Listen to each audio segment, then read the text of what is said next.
KTR petition ను high court కొట్టేయడంతో ACB దూకుడు పెంచింది. గ్రీన్కో ఎనర్జీ కార్యాలయాల్లో ఏసీబీ అధికారులు సోదాలు చేస్తున్నారు. హైదరాబాద్, మచిలీపట్నంలోను గ్రీన్కో ఆఫీసుల్లో దాదాపు 8 గంటలుగా తనిఖీలు జరుగుతున్నాయి. ఫార్ములా ఈ కార్ రేస్ కేసులో గ్రీన్కో సంస్థ కీలకంగా వ్యవహరించింది. దీంతో 3 ప్రత్యేక బృందాలు ఏర్పాటు చేసి సోదాలు జరుపుతున్నారు. ఇందులో 15 మంది ఏసీబీ అధికారులు పాల్గొంటున్నారు. పలు కీలక పత్రాలు, కంప్యూటర్ హార్డ్ డిస్కులు పరిశీలించినట్లు తెలుస్తోంది. కొన్ని కీలక పత్రాలు స్వాధీనం చేసుకున్నట్లు సమాచారం. మరోవైపు బ్యాంకు లాకర్ల వివరాలను ఈడీ అధికారులు సేకరిస్తున్నారు.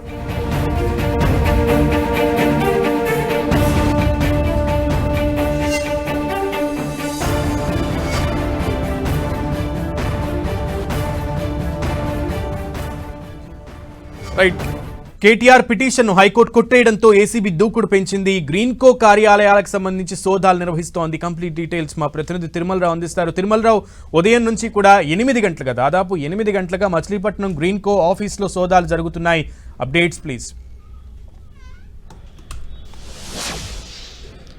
సునీల్, ఉదయం నుండి ఇప్పుడు వరకు టోటల్ గా సుమారు 8 గంటల పాటు మచిలీపట్నంలోని గ్రీన్కో ఎనర్జీ సంస్థ నందు ఏసీబీ అధికారులు అయితే సోదాలు అయితే నిర్వహిస్తున్నారు. ఈ సోదాలకు సంబంధించి తెలంగాణ పోలీసులు టోటల్ గా 3 బృందాలతో 15 మంది సభ్యులు రావడం జరిగింది. పూర్తి స్థాయిలో కంప్యూటర్ హార్డ్ డిస్క్ సంబంధించి కానీ అక్కడ ఉన్న కీలక పత్రాలకు సంబంధించి కానీ పూర్తి స్థాయిలో అయితే పరిశీలిస్తున్నారు.